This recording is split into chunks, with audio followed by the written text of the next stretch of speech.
And so here in a relay, this is how we connect. Because of this, how they have displayed here.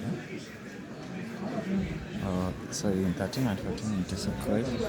So your live and neutral will go through 13 and 14, and then you loop it. You just come here and see. You loop it from 12. You remove the from here, that is 13 to 12, and then disconnect direct to 8.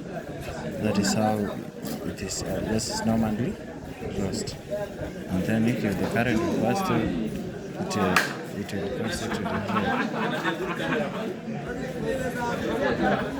And then